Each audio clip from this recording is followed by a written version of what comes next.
തിരുവചനം തിരുവചനം. ഈശോ മിശിഹായ്ക്ക് സ്തുതിയായിരിക്കട്ടെ. പരിശുദ്ധ അമ്മയുടെ മാധ്യസ്ഥം നമുക്ക് ഒരുമിച്ച് പ്രാർത്ഥിക്കാം.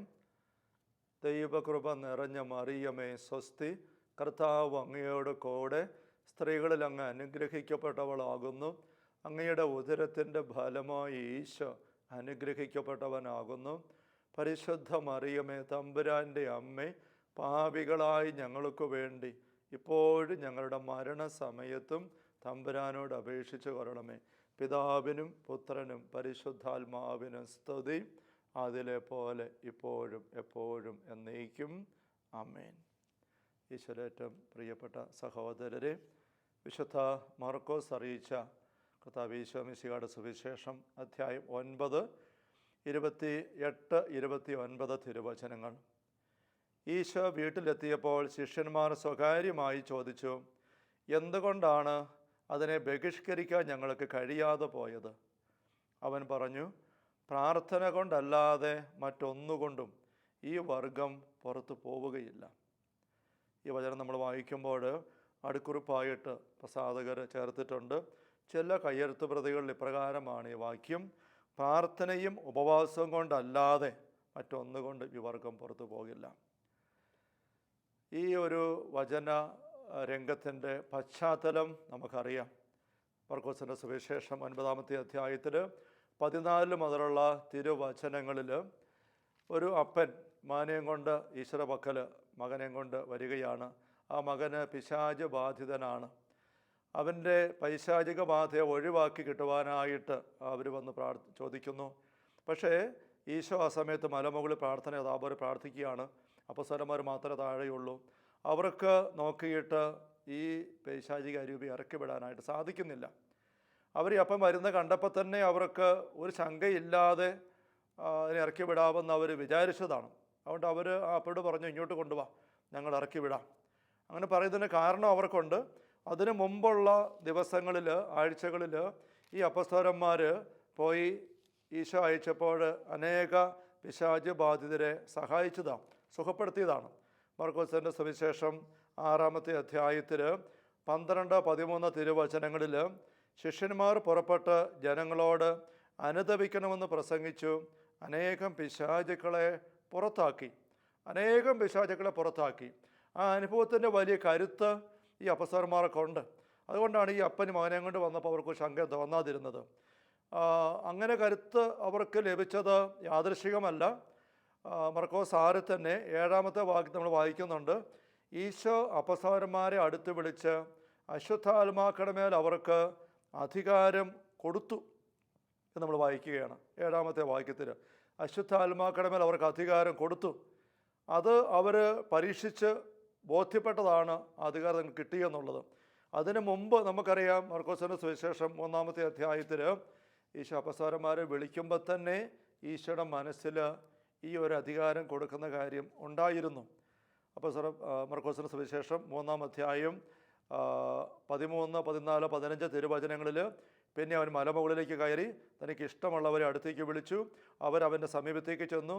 തന്നോട് കൂടെ ആയിരിക്കുന്നതിനും പ്രസംഗിക്കാൻ അയക്കുന്നതിനും പിശാചുക്കളെ ബഹിഷ്കരിക്കാൻ അധികാരം നൽകുന്നതിനുമായി 12 പേരെ നിയോഗിച്ചു. അപ്പോൾ 12 പേരെ വിളിക്കുമ്പോൾ തന്നെ ഈശോ മനസ്സിൽ കണ്ടിട്ടുണ്ട് ഈ ഒരു അധികാരം കൊടുക്കണം.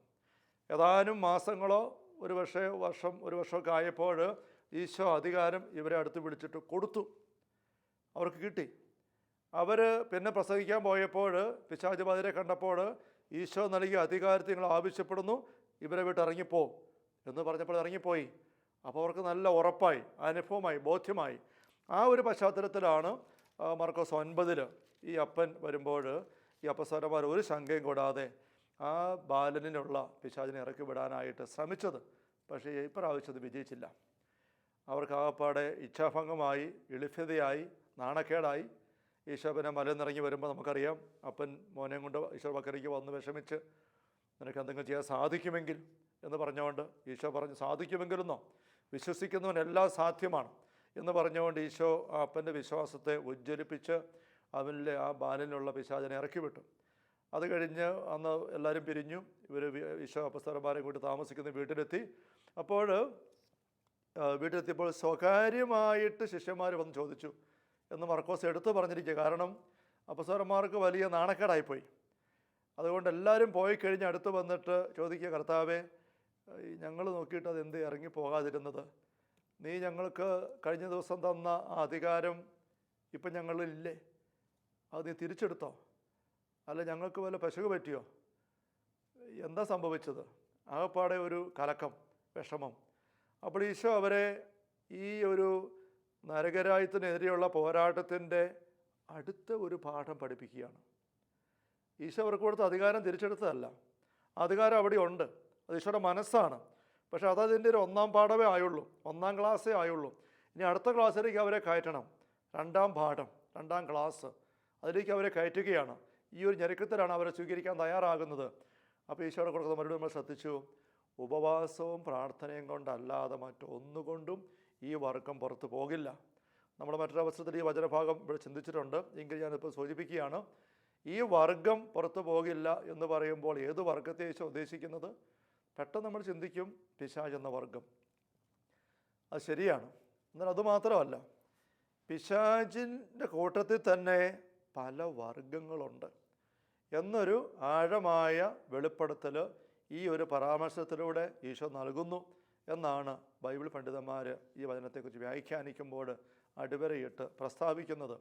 പിശാചുകൾക്കിടയിൽ പല വർഗങ്ങളുണ്ട്. അതേപ്പറ്റി നമുക്ക് വ്യക്തത നൽകുന്ന മറ്റ് ഒരു വചനഭാഗമാണ് മത്തായിയുടെ സുവിശേഷത്തിൽ 12-ാമത്തെ അധ്യായത്തിൽ 43 മുതലുള്ള തിരുവചനങ്ങൾ. അശുദ്ധാത്മാവ് ഒരു മനുഷ്യനെ വിട്ടുപോകുമ്പോൾ അത് ആശ്വാസം തേടി വരണ സ്ഥലങ്ങളിലൂടെ അലഞ്ഞു നടക്കുന്നു, കണ്ടെത്തുന്നില്ല. അപ്പോഴത് പറയും, ഞാൻ ഇറങ്ങിയപ്പോൾ എൻ്റെ വീട്ടിലേക്ക് തന്നെ തിരിച്ചു ചെല്ലും. തിരിച്ചു വരുന്നു, അത് ആ സ്ഥലം ആളൊഴിഞ്ഞ് കിടക്കുന്ന കാണുന്നു. അപ്പോൾ 45-ാം വാക്യം ഈശോ ഇത്രയും പറഞ്ഞിട്ട് അത് ബാക്കി പറയുന്നത് ഇങ്ങനെയാണല്ലോ. അപ്പോൾ അത് പുറപ്പെട്ട് എന്ന് തന്നേക്കാൾ ദുഷ്ടരായ 7 ആത്മാക്കളെ കൂടി തന്നോടൊത്ത് കൂട്ടിക്കൊണ്ട് വന്ന് ആ മനുഷ്യനിൽ കയറി വാസം ഉറപ്പിക്കുന്നു. അപ്പോൾ ഈശോ പറയണം, അങ്ങനെ ആ വ്യക്തിയുടെ അവസാനത്തെ സ്ഥിതി ആദ്യത്തേനേക്കാൾ ശോചനീയമായിത്തീരുന്നു.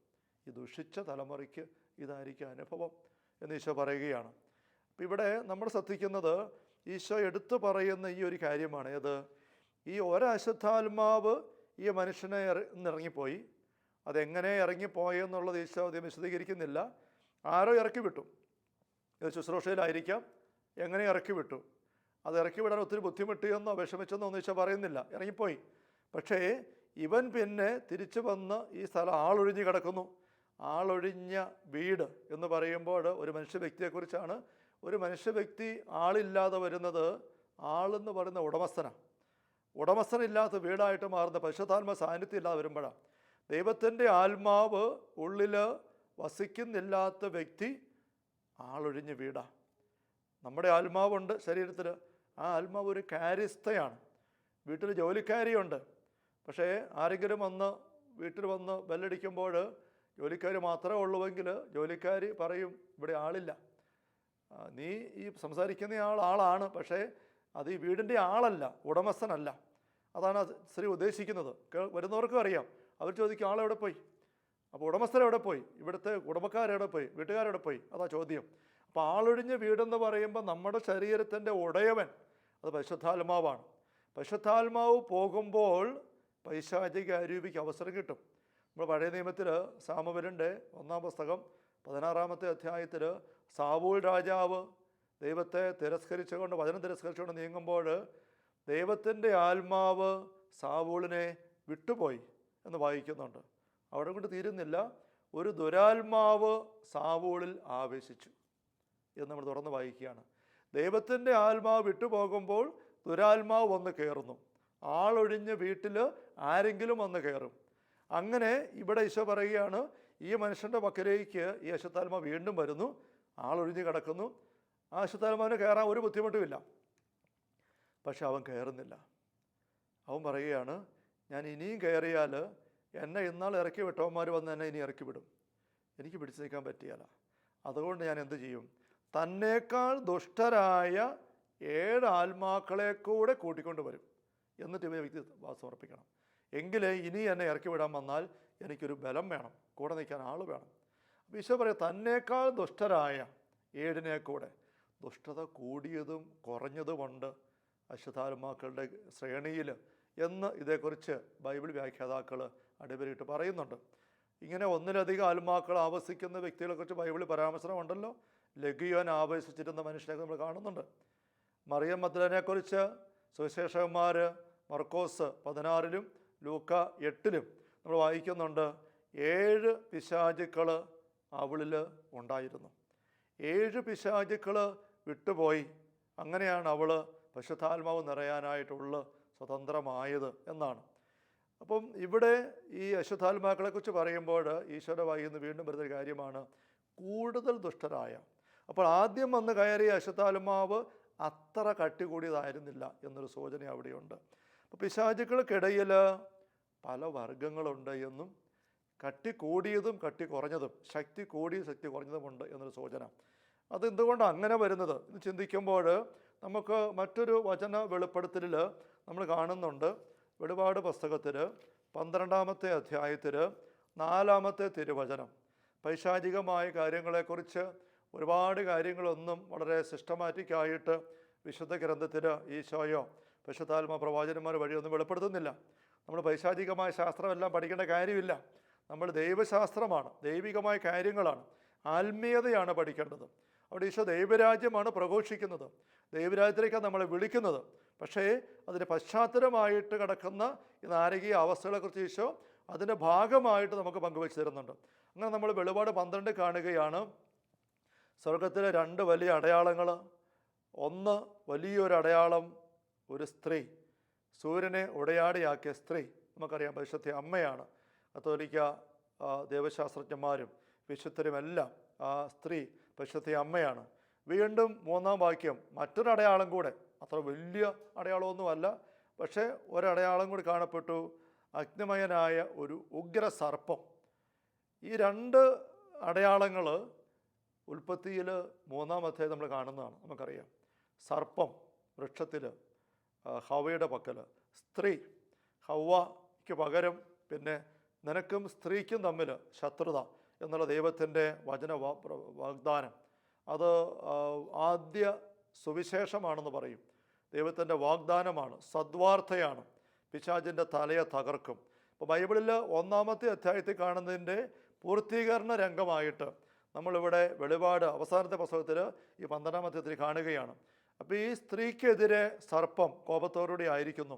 ആ സർപ്പത്തിൻ്റെ പ്രവൃത്തിയെക്കുറിച്ച് പരാമർശിക്കുമ്പോൾ പ്രാരംഭ ഭാഗത്ത് തന്നെ 4-ാം ഭാഗത്തിൽ പറയുകയാണ്, അതിൻ്റെ വാൽ ആകാശത്തിലെ നക്ഷത്രങ്ങളിൽ 3-1 വാരിക്കൂട്ടി ഭൂമിയിലേക്ക് എറിഞ്ഞു എന്ന് പറയുമ്പോൾ ആകാശത്തിലെ നക്ഷത്രങ്ങൾ എന്നുള്ളത് നമ്മൾ ആകാശത്തിൽ കാണുന്ന നക്ഷത്രങ്ങളെക്കുറിച്ചല്ല അവിടെ സൂചിപ്പിക്കുന്നത്, മറിച്ച് മാലാഖമാരെക്കുറിച്ചാണ്. ദൈവത്തിൻ്റെ സ്വർഗത്തിലെ ദീപങ്ങൾ നക്ഷത്രങ്ങളാണ് മാലാഖമാർ. യെശയ്യായുടെ പുസ്തകത്തിൽ 14-ാമത്തെ അധ്യായത്തിൽ 1-9 വാക്യങ്ങളിൽ ബാബുലോൺ രാജാവിൻ്റെ പതനത്തെക്കുറിച്ച് പറയുമ്പോൾ പ്രഭാത നക്ഷത്രമേ എന്നാണ് ലൂസിഫറിനെ സംബോധന ചെയ്യുന്നത്. പ്രഭാത നക്ഷത്രം, നീ എങ്ങനെ ആകാശത്തുനിന്ന് വീണു, നീ അഹങ്കരിച്ചു എന്ന് പറഞ്ഞുകൊണ്ട് പിശാച് ആയി അല്ല സാത്താനായി എങ്ങനെ ഈ പ്രധാനപ്പെട്ട മാലാഖ ലൂസിഫർ, പ്രകാശത്തിന് നക്ഷത്രമായി നിന്ന ലൂസിഫർ എങ്ങനെ അധപതിച്ചു എന്നതിൻ്റെ സൂചനയായിട്ട് ആ ഒരു വചനഭാഗം ബാബുലോൺ രാജാവിൻ്റെ പതനത്തെക്കുറിച്ചാണ് അത് പ്രഥമത വിവരിക്കുന്നത്. എങ്കിലും ഒപ്പം അതിനകത്തൊരു വലിയൊരു ഈ പിശാച് എങ്ങനെ രൂപപ്പെട്ടു എന്നതിനെക്കുറിച്ച് വെളിപ്പെടുത്തലുമുണ്ട് എന്ന് പല പിതാക്കന്മാർ അതിനെ വ്യാഖ്യാനിക്കുന്നുണ്ട്. അപ്പോൾ നക്ഷത്രം എന്ന പരാമർശനം അങ്ങനെ. അപ്പോൾ ഇവിടെ നമ്മൾ വെളിപാട് 12:4 കാണുകയാണ്, ആകാശത്തെ നക്ഷത്രങ്ങളിൽ 3-1 വാരിക്കൂട്ടി ഭൂമിയിലേക്ക് എറിഞ്ഞു. മാലാഖമാരിൽ 3-1 എന്നാണ് അതിൻ്റെ ഒരു വ്യാഖ്യാനം. മാലാഖമാർ നമുക്കറിയാം, നവവൃന്ദ മാലാഖമാരെക്കുറിച്ച് വചനവും സഭാ പാരമ്പര്യവും പ്രതിപാദിക്കുന്നുണ്ട്. മാലാഖമാർ പല ശ്രേണിയിലുണ്ട്, പല വൃന്ദങ്ങളായിട്ടുണ്ട്. അപ്പം ഈ 3-1 വാരിക്കൂട്ടി ഭൂമിയിലേക്ക് എറിഞ്ഞു എന്ന് പറഞ്ഞപ്പോൾ 1-ലധികം ശ്രേണികളിൽപ്പെട്ട മാലാഖമാർ ഈ പിശാചിൻ്റെ ലൂസിഫറിൻ്റെ കെണിയിൽ പെട്ട് ആ കൂടെ ചേർന്ന് അധപ്പതിച്ച് സാത്താൻ്റെ സൈന്യം പിശാചുക്കളായിട്ട് മാറി എന്നാണ് അതിൻ്റെ ഒരു സൂചന. മിഖായേലും അവൻ്റെ ദൂതന്മാരും സർപ്പത്തോട് പോരാടി. 7-ാം വാക്യം നമ്മൾ വായിക്കുന്നത് അങ്ങനെയാണല്ലോ. സർപ്പവും അവൻ്റെ ദൂതന്മാരും എതിർത്ത് യുദ്ധം ചെയ്തു. സർപ്പം ഒറ്റയ്ക്കല്ല, അവൻ്റെ ദൂതന്മാർ അത് മുഴുവനും ഈ അധപതിച്ച മാലാഖമാരാണ്. അപ്പോൾ മർക്കോസ് 9:14 വാക്യങ്ങളിൽ ആ അപ്പൻ ഒരു മോനെയും കൊണ്ട് വന്നു, പിശാച് ബാധയുണ്ട് അവന്. അവരിലെ പിശാചിനെ ഇറക്കിവിടെ അപ്പസ്തലന്മാർ നോക്കിയിട്ട് ഉദ്ദേശിച്ച പോലെ സാധിച്ചില്ല. ഈശോ പറയുകയാണ്, ഈ വർഗം പ്രാർത്ഥനയും ഉപവാസവും കൂടുതലെടുത്തെങ്കിൽ മാത്രമേ പുറത്തു പോവുകയുള്ളൂ. ഇത് ശക്തി കൂടിയതാണ്. നമുക്കിതൊരു ദൈവരാജ്യ വെളിപ്പെടുത്തലാണ് സഹോദരങ്ങളെ. നമ്മൾ നമ്മുടെ ജീവിതത്തിൽ നമുക്കെതിരെ നിൽക്കുന്ന പൈശാചിക ശക്തികൾ, നമ്മുടെ വീടും പറമ്പുമൊക്കെ ആയിട്ട് ബന്ധപ്പെട്ട് നമ്മൾ ഈ വേദിയിൽ ഇന്നാൾ ചിന്തിച്ചതായ പൈശാചിക അവകാശങ്ങൾ, അങ്ങനെയൊക്കെയുള്ള തിന്മയുടെ സാന്നിധ്യങ്ങൾക്കെതിരെ പൊരുതി മുന്നേറാൻ കടപ്പെട്ടവരാണ്. നമ്മൾ പൊരുതിയേ പറ്റൂ. നമുക്കറിയാം, പോരാട്ടത്തിൻ്റെതാണ് നമ്മുടെ ജീവിതം. ആ പോരാട്ടത്തിൽ ഒരുപക്ഷെ നമുക്കെതിരെ ഇപ്പോൾ നിലകൊള്ളുന്നതായ പൈശാചിക അരൂപി ചിലപ്പോൾ വളരെ എളുപ്പത്തിൽ ഇറങ്ങിപ്പോകുന്നത് ആയിരിക്കണമെന്ന് ഇല്ല. വിടുതൽ ശുശ്രൂഷയിലായിരിക്കുമ്പോഴുള്ള അനുഭവങ്ങൾ, പല കേസുകൾ വളരെ പെട്ടെന്ന് വിടുതൽ കിട്ടുന്നതായിട്ട് കാണാറുണ്ട്. വളരെ പെട്ടെന്ന് തന്നെ ഏതാനും മിനിറ്റുകൾ കൈവച്ച് പ്രാർത്ഥിക്കുമ്പം അതുകൊണ്ട് തന്നെ ഇറങ്ങിപ്പോകുന്ന പൈശാചിക സാന്നിധ്യങ്ങളുണ്ട്. ഈ വേദി തന്നെ ഞാൻ ഒരിക്കലും പങ്കുവച്ചിട്ടുണ്ട്. മദ്യപാനിയായിരുന്ന ഒരു സഹോദരൻ, ആ സഹോദരനെ അദ്ദേഹത്തിൻ്റെ ഭാര്യയും അമ്മയും കൂടെ പ്രാർത്ഥിക്കാനായിട്ട് കൊണ്ടുവന്നപ്പോൾ, അപ്പോൾ അദ്ദേഹത്തിൻ്റെ ചിലയിൽ കൈവച്ച് പ്രാർത്ഥിച്ചപ്പോൾ വളരെ കാഷ്വൽ എന്ന രീതിയിൽ പള്ളി മുറി വെച്ച് തന്നെ ഒന്ന് പ്രാർത്ഥിച്ചതാണ്. ഇങ്ങനെ ഒരു വിടുതലിൻ്റെ വിഷയമുണ്ടെന്ന് ഒരു ചിന്ത എനിക്കന്നില്ലായിരുന്നു. ഇങ്ങനെയുള്ള അനുഭവങ്ങളൊക്കെ ഉണ്ടാകുന്ന ആദ്യ നാളുകളിലാണ് ഈ സംഭവം. പ്രാർത്ഥിക്കാനായിട്ടൊന്ന് പ്രാർത്ഥിച്ച് നല്ല കാര്യങ്ങൾ പറയാനുള്ളതൊക്കെ പറഞ്ഞ് പ്രാർത്ഥിച്ച് അവരെ പറഞ്ഞു വിടാൻ വേണ്ടി ഞാൻ പ്രാർത്ഥിക്കാമെന്ന് പറഞ്ഞപ്പോൾ ആ വ്യക്തി മുട്ടുകുത്തി പള്ളിമുറിയിൽ തന്നെ കൈവച്ച് പ്രാർത്ഥിക്കാൻ തുടങ്ങിയപ്പോഴേക്കും ആ വ്യക്തിയുടെ മുഖഭാവം മാറി. ആ വ്യക്തി മുഖം കൊണ്ട് ഇങ്ങനെ ഒരു വല്ലാത്ത ചേഷ്ട കാണിക്കാൻ തുടങ്ങി. ഈമ്പി കുടിക്കുന്ന പോലെയും പിന്നെ കൈയിട്ടിങ്ങനെ അടിക്കുന്ന പോലെയൊക്കെ ഒരു ചേഷ്ട കാണിക്കാൻ തുടങ്ങി. അപ്പോൾ എനിക്ക് അത് ശ്രദ്ധിച്ചപ്പോൾ മനസ്സിലായി, ഈ വ്യക്തിയിൽ ഈ മദ്യപിച്ച് വീട്ടിൽ വന്നിട്ട് ഭാര്യയെ കണ്ടമാനം ഉപദ്രവിക്കുന്നു, ആളപായം ഉണ്ടാകാൻ മാത്രം പോലും ഉപദ്രവിക്കുന്നു. അതിൻ്റെ പുറകിൽ വെറും മദ്യപാനത്തിൻ്റെ ലഹരി മാത്രമല്ല, മറിച്ചൊരു പൈശാചിക ആവാസം അല്ല സാന്നിധ്യം കൂടി ഉണ്ടെന്നുള്ളത് ഈ ചേഷ്ട കണ്ടപ്പോൾ എനിക്ക് മനസ്സിലായി. അപ്പോൾ ഞാൻ അത് പറഞ്ഞുകൊണ്ട് പ്രാർത്ഥിക്കാൻ തുടങ്ങി. ഈ പ്രത്യേക ചേഷ്ടയിലൂടെ വെളിപ്പെടുന്നൊരു അസ്വസ്ഥത കാണിക്കുന്ന പൈശാചിക അരൂപികൾ എന്തായിരുന്നാലും ആരായിരുന്നാലും എങ്ങനെ ഈ വ്യക്തി വന്നതായിരുന്നാലും ഈശോയുടെ നാമത്തിൽ ആവശ്യപ്പെടുന്നു, ഈ വ്യക്തിയിൽ നിന്നും ഇറങ്ങിപ്പോകട്ടെ. അങ്ങനെ പറഞ്ഞുകൊണ്ട് നെറ്റിയിൽ കുരിശ് വരച്ച് ഈശോയുടെ നാമം പറഞ്ഞുകൊണ്ട് ഏതാനും പ്രാവശ്യം പ്രാർത്ഥിച്ചപ്പോൾ തന്നെ കുറേ കൂടെ ബഹളമെല്ലാം കാണിച്ച് അസ്വസ്ഥയെല്ലാം കാണിച്ചിട്ട് ഈ വ്യക്തി സ്വതന്ത്രമായി. ആ അരുവി ഇറങ്ങിപ്പോയി. അപ്പോൾ ഒരു 4-5 മിനിറ്റിൻ്റെ പ്രാർത്ഥന മാത്രമേ ആവശ്യം വന്നുള്ളൂ. പക്ഷെ ഒരുപാട് അവസരങ്ങൾ അങ്ങനെയല്ല. ഇങ്ങനെയുള്ളൊരു പ്രാർത്ഥന നടത്തി കഴിയുമ്പോൾ ഇത് കുറച്ചുകൂടെ അങ്ങ് വെളിപ്പെടും. അതുകൊണ്ട് തന്നെ പറഞ്ഞു പോകണമെന്നില്ല. ഈ വ്യക്തിയിൽ പാപത്തിൻ്റെ അഴുക്ക് കിടക്കുന്നുണ്ടെങ്കിൽ പിശാചിൻ്റെ അവകാശമാണ്. അത് തീരാതെ അവൻ പോകാൻ തയ്യാറാവില്ല. അല്ലെങ്കിൽ നല്ല ആഴപ്പെട്ട കട്ടികൂടിയ പൈശാചിക സാന്നിധ്യമാണ് ഈ വ്യക്തിയിൽ ഉള്ളതെങ്കിൽ ഈ പറഞ്ഞ ഒരു ആജ്ഞ കൊണ്ടോ ഒരു ശുശ്രൂഷയുടെ ഏതാനും നിമിഷങ്ങൾ കൊണ്ടോ മിനിറ്റുകൾ കൊണ്ടോ അത് പോകണമെന്നില്ല. കൂടുതൽ പ്രാർത്ഥന ആവശ്യമായിട്ട് വരും. അപ്പോൾ മണിക്കൂറുകൾ ദിവസങ്ങൾ എടുത്തൊക്കെയുള്ള പ്രാർത്ഥന, അതിന് നല്ല വചനത്തിൻ്റെ വെളിച്ചവും വ്യക്തി എടുക്കേണ്ടതായിട്ടുണ്ടാവും. കാരണം വ്യക്തിയുടെ ഉള്ളിൽ കയറി കിടക്കുന്ന പല പൈശാചിക ചിന്തകളുണ്ട്, തെറ്റായ ബോധ്യങ്ങളുണ്ട്, ഭയത്തിൻ്റെ മനോഭാവങ്ങളുണ്ട്. അവയൊക്കെ ഒന്ന് മാറ്റിയെടുക്കേണ്ട ആവശ്യമുണ്ട്. അതൊക്കെ മാറിയെങ്കിലേ പിശാചിൻ്റെ പിടുത്ത അവകാശം തീർന്ന് ആ വ്യക്തി വിടുതലേക്ക് വരാനുള്ള ഒരു സാഹചര്യം ഒരുങ്ങുകയുള്ളൂ. അതുകൊണ്ടാണ് ഈശോ ദൈവരാജ്യ ശുശ്രൂഷ നിർവഹിച്ചപ്പോൾ എപ്പോഴും പഠിപ്പിച്ചത്. ഈശോ നിരന്തരം പഠിപ്പിക്കുകയാണ്. പഠിപ്പിക്കുമ്പോൾ തന്നെ ഈശ്വര പ്രബോധനം കേൾക്കുമ്പോൾ തന്നെ ഇളകി ഇരിക്കപ്പുറത്ത് ഇല്ലെന്നാകുന്ന പൈശാചിക സാന്നിധ്യങ്ങളെക്കുറിച്ച് വചനം പറയുന്നുണ്ടല്ലോ. മർക്കോസിന് സുവിശേഷം 1-ാം 21 സാബത്തിൽ സിനഗോഗിൽ ഈശോ പഠിപ്പിക്കുമ്പോൾ ഈശോ അവിടെ ഒരു പിശാചിനെ ഇറക്കി വിടാൻ ചിന്തിച്ചില്ല, ഒരു പിശാചബാധനെ ആരും കൊണ്ടുവന്നില്ല. എന്നിട്ടും ഈശോ വചനം കേട്ടിരുന്ന ആ വ്യക്തികളുടെ ഇടയിൽ ഒരാളിൽ അശുദ്ധാത്മാവ് ഉണ്ടായിരുന്നു. ആ അശുദ്ധാത്മാവ് അലറി, ഞങ്ങളെ ശല്യപ്പെടുത്താനാണ് നീ വന്നിരിക്കുന്നത്, നീ എന്താണ് ഞങ്ങളുടെ അടുത്ത് ഇടപെടുന്നത് ചോദിക്കുകയാണ്. അപ്പോൾ അവിടെ ഈശോ പിശാചിനെ സംബോധന ചെയ്തില്ല, ആരും ഈശോ സഹായം തേടിക്കൊണ്ട് പിശാച് വചനം കൊണ്ടുവന്നില്ല. പക്ഷേ എന്നിട്ടൊരു വ്യക്തിയിൽ ഉണ്ടായിരുന്ന പിശാച് സാന്നിധ്യം അത് മറിഞ്ഞിരിക്കുകയായിരുന്നു. വചനത്തിൻ്റെ വെളിച്ചം കടന്നു വന്നപ്പോൾ ആ പൈശാചി അരുവിക്ക് അവിടെ ഇരിക്കപ്പെടുത്തിയില്ലെന്നായി. അതിങ്ങനെ ബഹളം വെക്കുകയാണ്. വചനത്തിൻ്റെ വെളിച്ചം നമുക്ക് പലപ്പോഴും ആവശ്യമാണ്. അപ്പം നമ്മൾ വിടുതലിന് വേണ്ടിയിട്ട് പരിശ്രമിക്കുമ്പോൾ പ്രാർത്ഥന കൊണ്ടല്ലാതെ മറ്റൊന്നുകൊണ്ടും, ആ പ്രാർത്ഥനയ്ക്ക് പശ്ചാത്തലമായിട്ട് സഹായമായിട്ട് വചന വെളിച്ചവും വചനത്തിൻ്റെ വെളിച്ചത്തിലുള്ള ഒരുക്കവും, അങ്ങനെ മാത്രം ഉപവാസത്തോട് ചേർന്ന്, ഉപവാസം നമുക്ക് നമ്മളോട് ചേർന്നിരിക്കലാണ്. ഉപവസിക്കുക വാക്കിൻ്റെ സൂചന അങ്ങനെയാണല്ലോ. തമ്പുരാൻ്റെ പക്കലേക്ക് നമ്മുടെ ഉള്ളത്തെ മുഴുവൻ ചേർത്ത് വെക്കാൻ വേണ്ടി ശല്യമാകാവുന്ന, അശ്രദ്ധ വരുത്താവുന്ന ബാക്കി എല്ലാ സ്വാധീനങ്ങളോടും നോ പറഞ്ഞ് നമ്മളെ തന്നെ ഇരുത്തുകയാണ്. അങ്ങനെയുള്ള ഒരു പ്രക്രിയയിലൂടെ മാത്രമേ ഈ വിടുതലിലേക്ക് നമുക്ക് വരാനായിട്ട് സാധിക്കുകയുള്ളൂ. നമ്മൾ ഈ വേദിയിൽ ഈ നാളുകളിൽ പ്രാർത്ഥനയുടെ പ്രാധാന്യത്തെക്കുറിച്ച് വീണ്ടും വീണ്ടും ചിന്തിക്കുകയാണ്. ഇവിടെ ഈശോ അടിവരിട്ട് പറയുന്ന കാര്യം, പ്രാർത്ഥന കൊണ്ടല്ലാതെ മറ്റൊന്നുകൊണ്ടും ഈ വർഗം പുറത്തു പോകില്ല.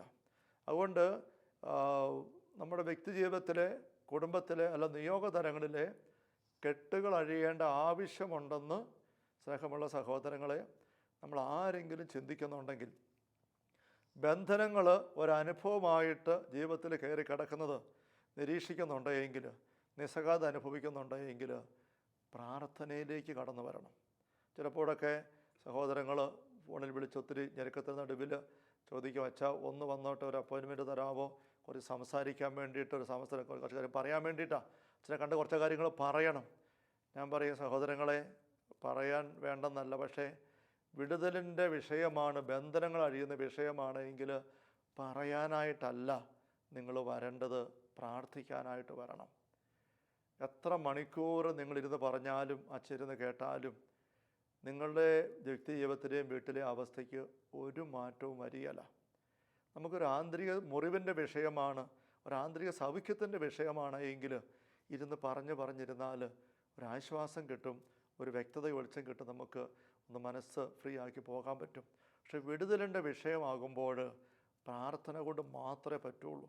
അതല്ലാതെ നമ്മൾ എത്ര മണിക്കൂർ സംസാരിച്ചാലും, എന്തെല്ലാം കാര്യം കേട്ടാലും, എന്തെല്ലാം വേറെ കാര്യങ്ങൾ ചെയ്താലും ഒരു തരത്തിലും കെട്ടഴിയില്ല. അതുകൊണ്ട് പ്രാർത്ഥിക്കാനായിട്ട് വന്നേ, അതിനുള്ള അവസരം ഒരാഴ്ച ധ്യാനം കൂടാനായിട്ട്, ഒരാഴ്ചത്തെ ധ്യാനം അതുകൊണ്ടെല്ലാം ആകുമെന്നല്ല, ആ ഒരാഴ്ച നമുക്കിരുന്ന് വചനം കേട്ടും പ്രാർത്ഥിച്ച് അങ്ങനെ ഇരിക്കാം.